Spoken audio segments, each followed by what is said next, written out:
I watched my daughter Emma host her engagement party through the restaurant window while I stood outside in the November cold. I'd helped a crying child find his way home instead. Then his grandfather recognized me. What he said next changed everything about my Thanksgiving and my life. "I'm glad to have you here. Follow my story until the end and comment the city you're watching from so I can see how far my story has reached. My name is Margaret Sullivan, though everyone calls me Maggie. And at 72 years old, I thought I'd learned to expect very little from my only daughter. But nothing could have prepared me for Thanksgiving week 2025 when Emma made it crystal clear that I wasn't sophisticated enough to attend her engagement party. The phone call came 5 days before Thanksgiving. "Mom, about the engagement party on Thursday," Emma said, her voice carrying that particular tone I'd grown to recognize over the past decade. The one she used when Peter's family would be involved. "I've been talking with Peter's mother, and we think it would be better if you sat this one out." I stood in my small kitchen of my one-bedroom apartment, gripping my cell phone so tightly my arthritic fingers ached. "I don't understand." "Sweetheart, it's your engagement party. I've been looking forward to meeting Peter's family." "I know, Mom," but she paused, and I could hear Peter's voice in the background, polished and confident. "The Ashfords are very particular about social events. They're from old money, Connecticut society. They expect a certain level of sophistication, and I just think, you think I'd embarrass you?" I finished for her, my voice coming out smaller than I intended. "It's not that you'd embarrass me exactly. It's just that you don't really understand their world, the way they talk about wine and art and international travel. You've never been anywhere outside of Pennsylvania. You still use coupons at the grocery store, Mom. They'd notice things like that." Each word felt like a small knife. I'd raised Emma on a third-grade teacher's salary after her father left us when she was 6. I'd worked summers at the library and took on private tutoring to afford her dance lessons and summer camps. I'd never been able to afford international travel because I was too busy paying for her college education. "I understand," I heard myself saying, even though I didn't understand at all. Peter's mother suggested maybe we could do a small lunch, just the two of us, after Thanksgiving. Would that work? Emma's voice had shifted to her professional tone, the one she used with difficult clients at her marketing firm. "That would be fine, dear." "Great. I'll text you some dates. Love you, Mom." She hung up before I could respond. On Thanksgiving morning, I woke to silence. No phone call from Emma about last-minute party preparations or nervous chatter about Peter's family flying in from Hartford. Just silence. I dressed carefully in my best navy dress, the one I'd worn to Emma's graduate school ceremony 7 years ago. It was a little loose now. I'd lost weight since retiring 3 years ago when the school district had eliminated my position due to budget cuts. My pension of $1,200 a month didn't stretch as far as I'd hoped, but the dress was still respectable. I wasn't going to spend Thanksgiving alone in my apartment, staring at the small, artificial tree I'd decorated early for the holidays. I couldn't bear that. So I decided to do what I always did when I felt lost. I went to the Riverside Community Library to volunteer for the Thursday evening shift. The library stayed open late on holidays for families who needed a quiet, warm place to spend time together. The drive to the library took 15 minutes through streets decorated with autumn leaves and paper turkeys. Every house seemed to glow with warmth. Families gathered around dining tables, children running through yards, grandparents holding babies. The American dream wrapped in maple syrup and gratitude. Emma's engagement party was being held at the Ashford Club, a private restaurant I'd looked up online. It was the kind of place where entrees cost more than my weekly grocery budget. I drove past it on my way to the library.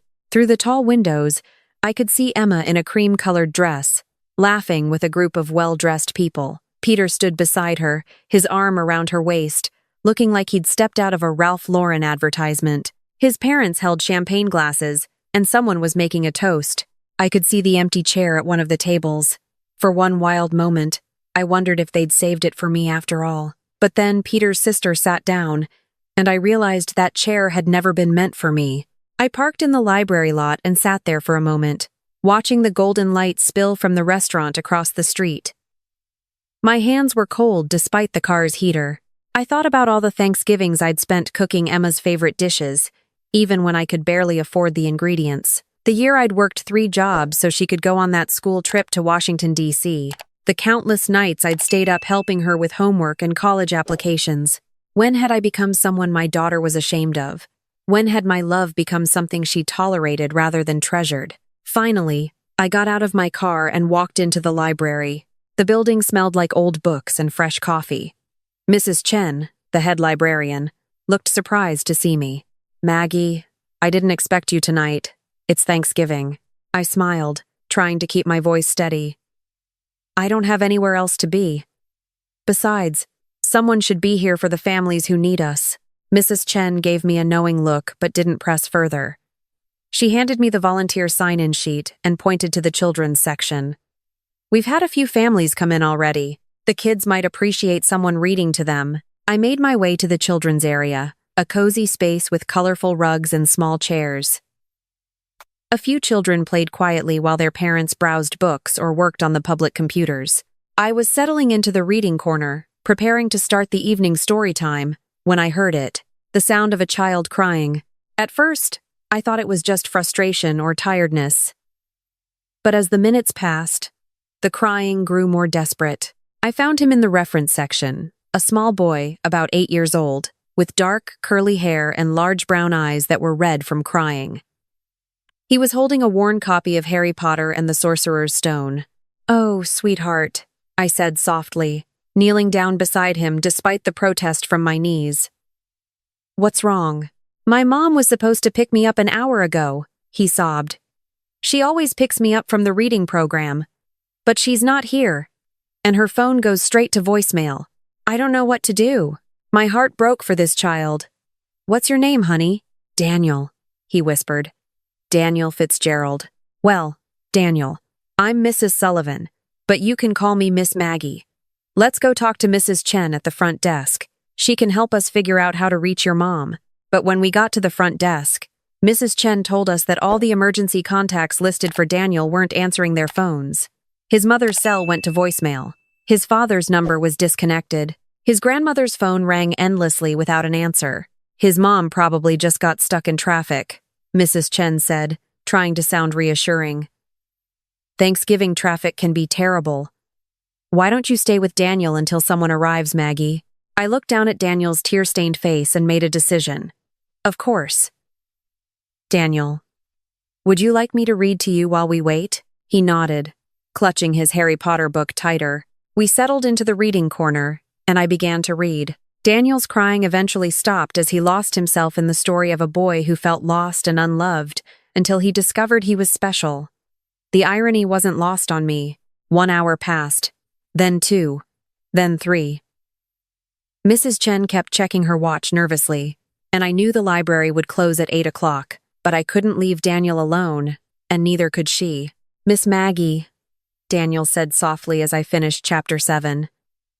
"Do you think my mom forgot about me?" The question pierced my heart. "Oh, honey, no. I'm sure she's doing everything she can to get here. Sometimes grown-ups have emergencies that make them late. But I promise you, we won't leave you alone." "Do you have kids?" he asked suddenly. "I have a daughter. She's all grown up now. Does she live far away?" I paused, choosing my words carefully. "No, she lives here in town. We're just celebrating Thanksgiving separately this year. That must be lonely." Out of the mouths of babes. "Yes," I said quietly. "It is lonely." Daniel leaned against my shoulder. "I'm glad you're here with me then. So you're not lonely.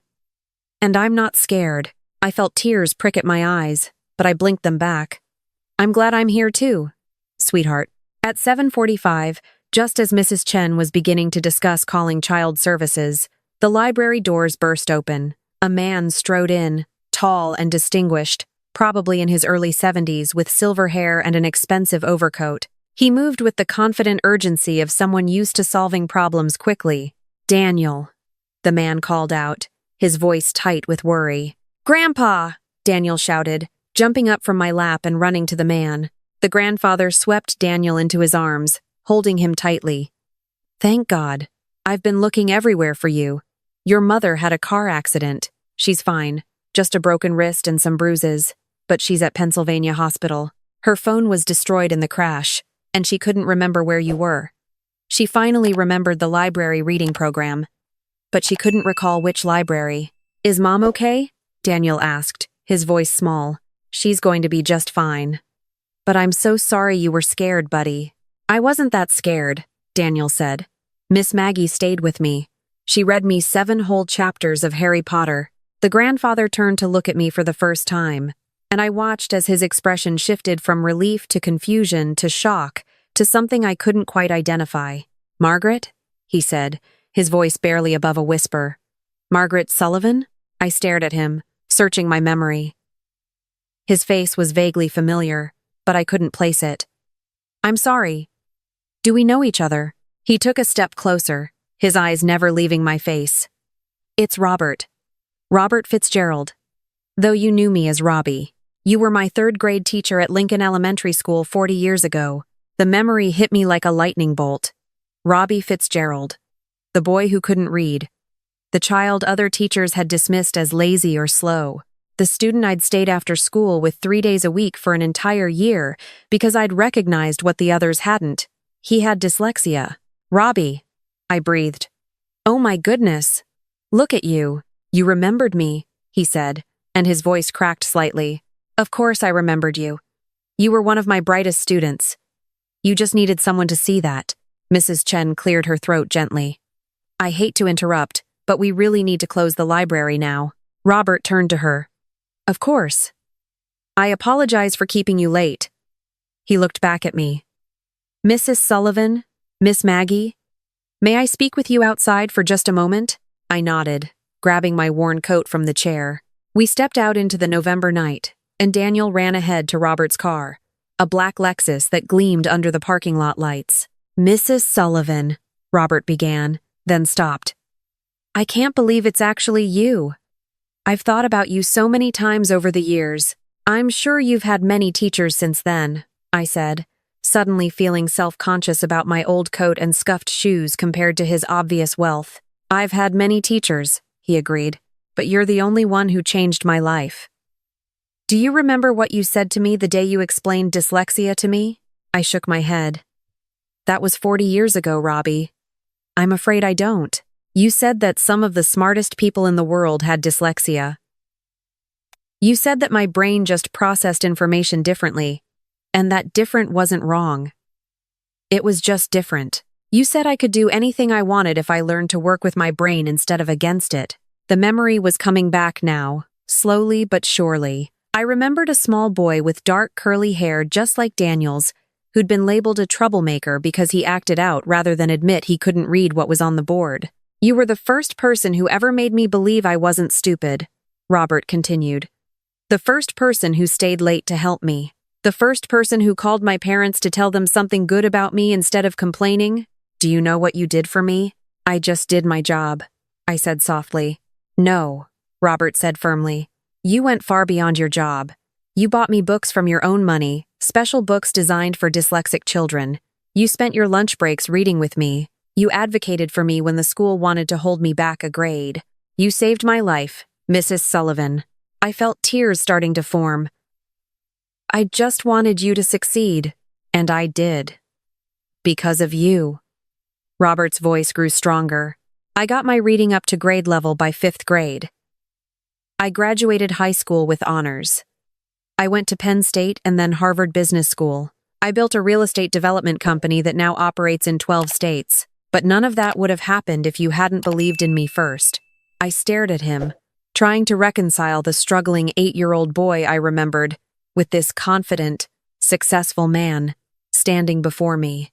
Mrs. Sullivan, Robert said, pulling out his wallet and extracting a business card. This has my personal number on it. I want you to call me tomorrow. There's something I'd like to discuss with you. Robert, I don't need anything, I started to say. Please, he interrupted gently. Just call me. Give me a chance to thank you properly. Besides, he added with a smile, Daniel clearly adores you. He hasn't stopped talking about the nice library lady since I picked him up. I took the card, feeling the expensive cardstock between my fingers. Fitzgerald Properties and Development. Robert J. Fitzgerald, founder and CEO. All right, I said. I'll call you tomorrow. He smiled, and I saw a flash of that 8-year-old boy I'd once known. Thank you for staying with Daniel tonight. It means more than you know. My son, Daniel's father. He paused. He passed away last year. Daniel's mother, my daughter-in-law, is raising him alone, and it's been difficult.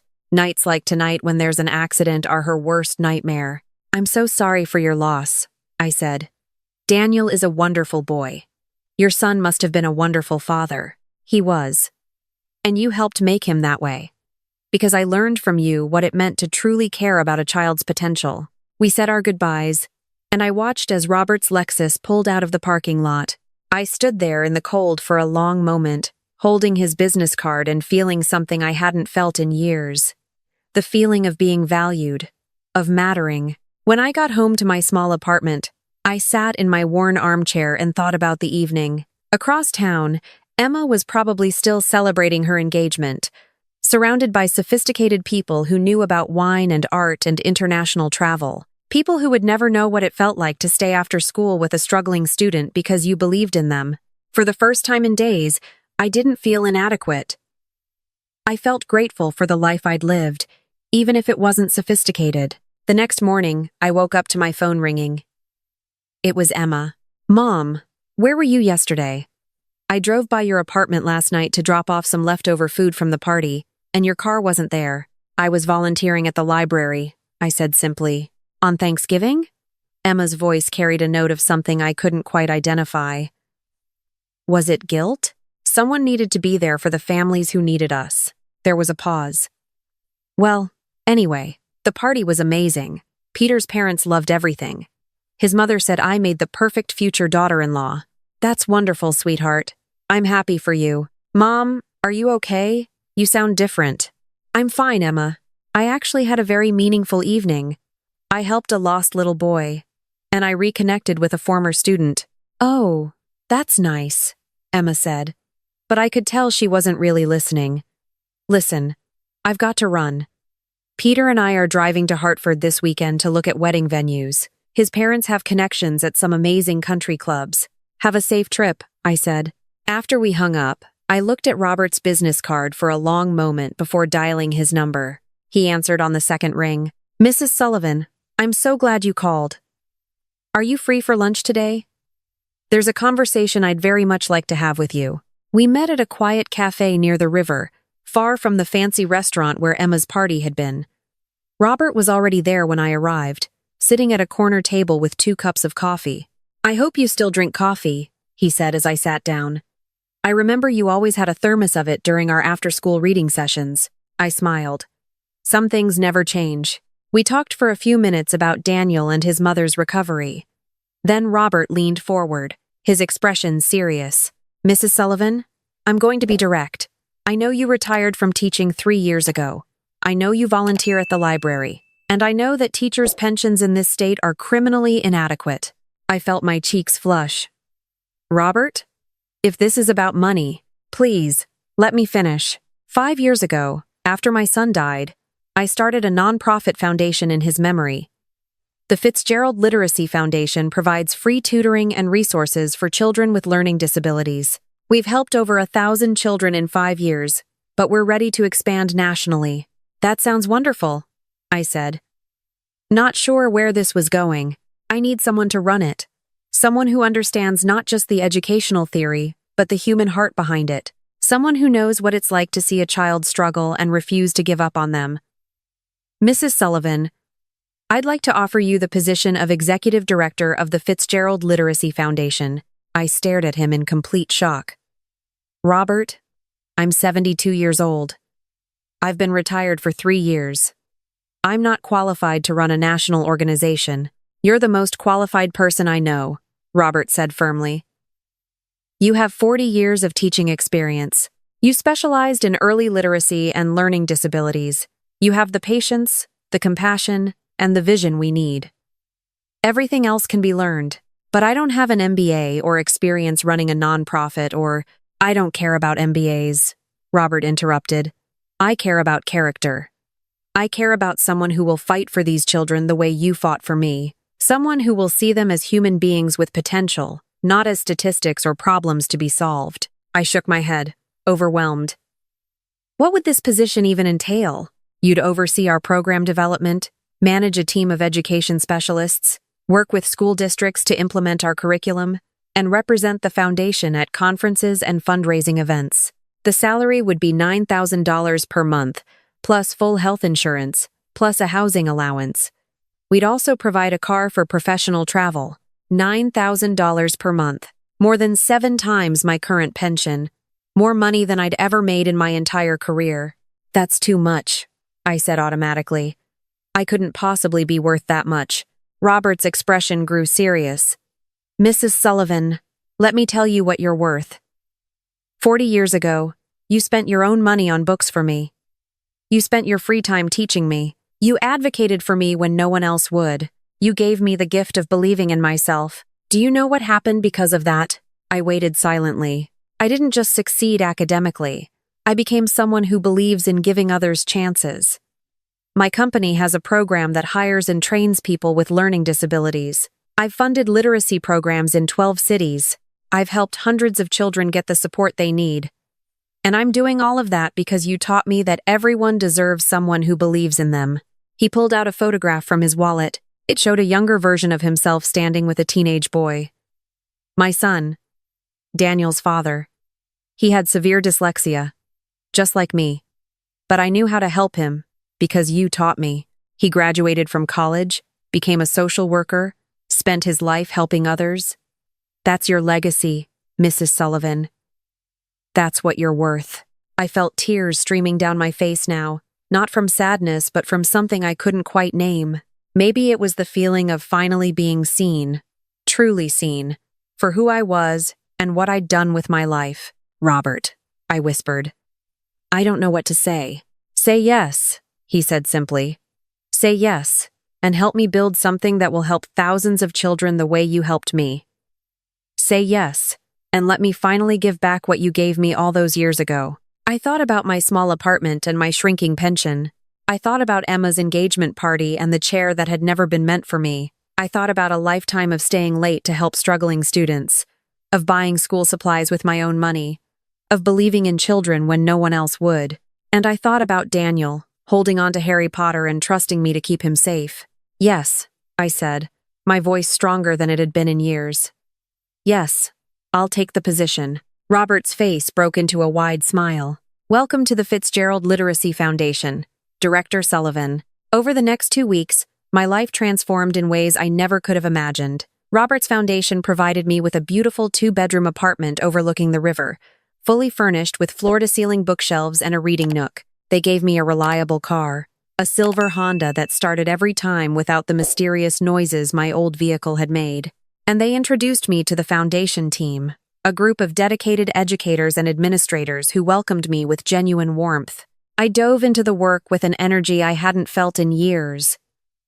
I reviewed curriculum materials, interviewed potential tutors, and visited schools to discuss partnership programs.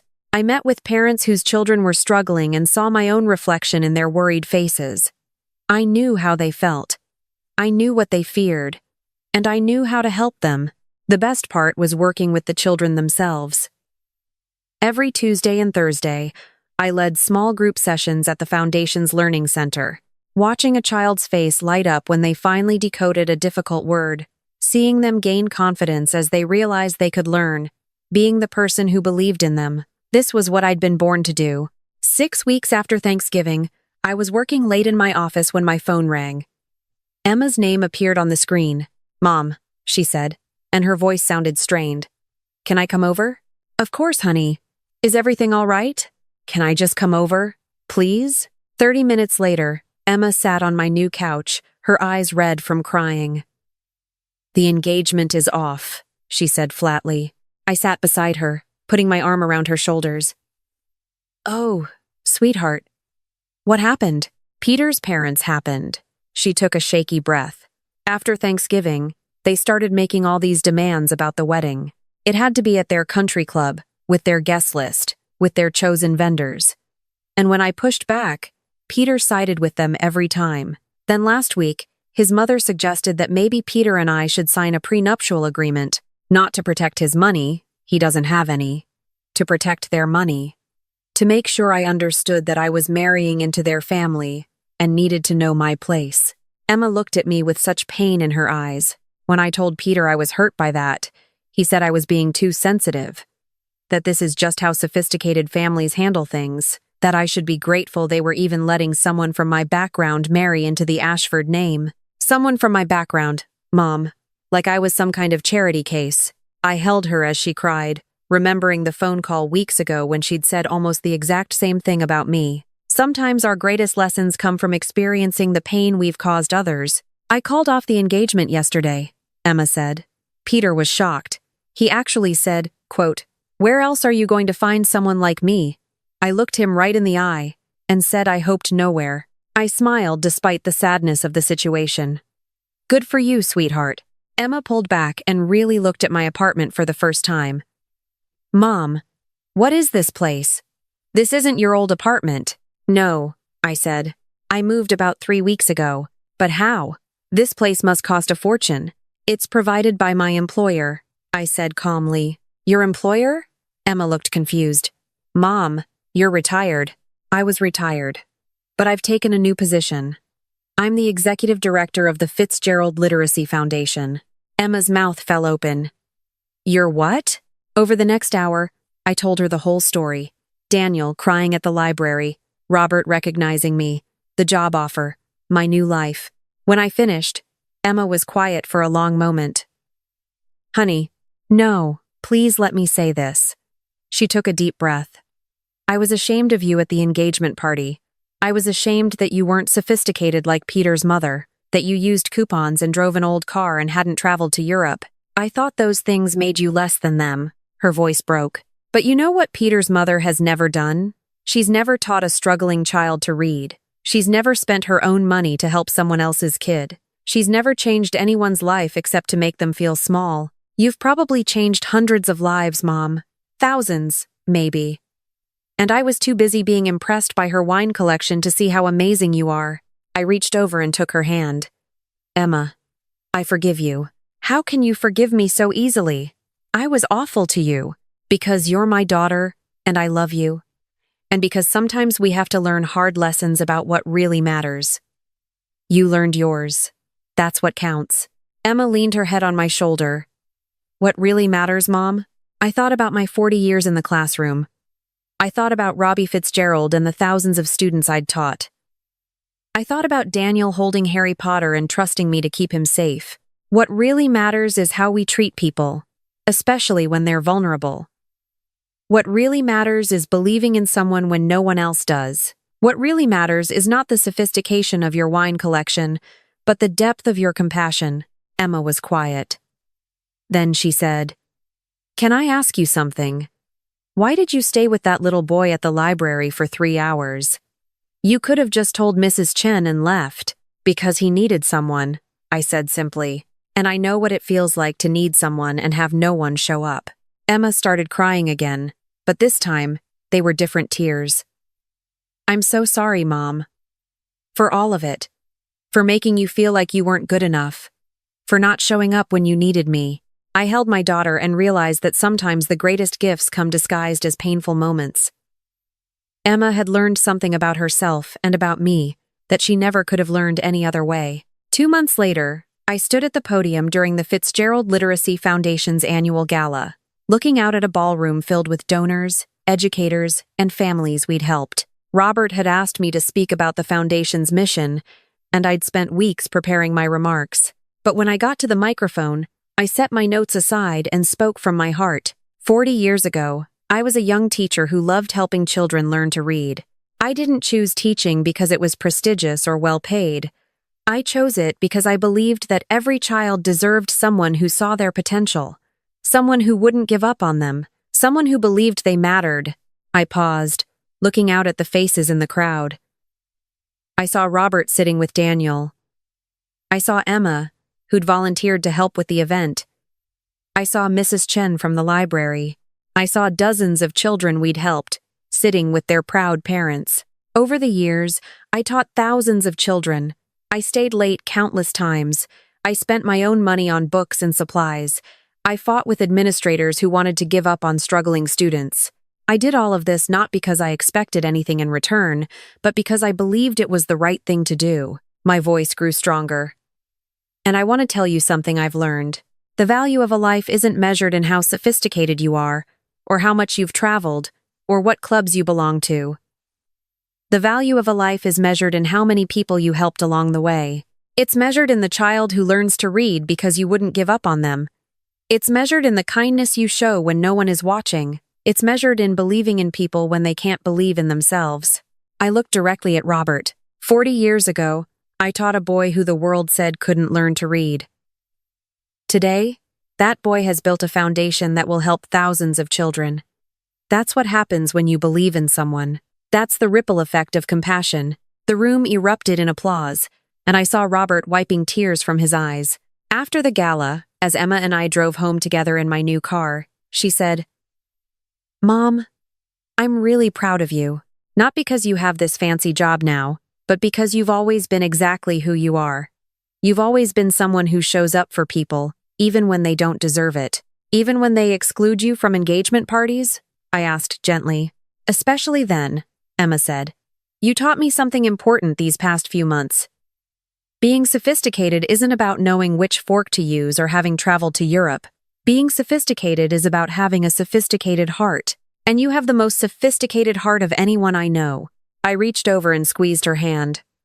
"Thank you, sweetheart. That means everything to me." As we pulled into the parking lot of my apartment building, Emma said, "Oh, by the way, Daniel's mom called me yesterday. She wanted to thank you again for staying with him at the library. She said he still talks about Miss Maggie all the time. He's a sweet boy," I said. "She also said that Daniel wrote you a letter. She's going to drop it off at the foundation office tomorrow." The next day, I found the letter on my desk. It was written in careful 8-year-old handwriting, with several words crossed out and rewritten. "Dear Miss Maggie," it read, "thank you for staying with me at the library when I was scared. My grandpa said you were his teacher a long time ago and that you helped him learn to read. Now he helps lots of kids learn to read because of you. That means you helped lots of kids, even though you never met them. I think that's really cool. When I grow up, I want to help people like you and my grandpa do. Love, Daniel." I sat at my desk and cried, but they were good tears. Tears of gratitude and joy and the overwhelming sense that my life had mattered. That I had mattered. Now, as I look back on that Thanksgiving when my daughter told me I wasn't sophisticated enough for her engagement party, I realize it was one of the best things that ever happened to me. It led me to volunteer at the library. It led me to Daniel. It led me to reconnecting with Robert. It led me to discovering that my life's work had created ripples I never knew existed. I'm 72 years old, and my life is just beginning. I run a national foundation. I live in a beautiful apartment. I have meaningful work that changes children's lives every day.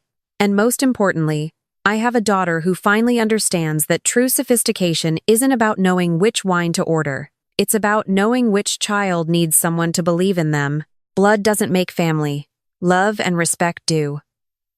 And sometimes the family that matters most is the one that sees you for who you truly are, not the one that wants you to be someone you're not. For the first time in my adult life, I am truly, completely, perfectly rich. And it all started because I chose to stay with a crying child at a library on Thanksgiving, proving that sometimes the smallest acts of kindness create the biggest miracles of all. Now, I'm curious about you who listen to my story. What would you do if someone told you that you weren't sophisticated enough? Have you ever been through something similar? Comment below. And meanwhile, I'm leaving on the final screen 2 other stories that are channel favorites, and they will definitely surprise you. Thank you for watching until the end.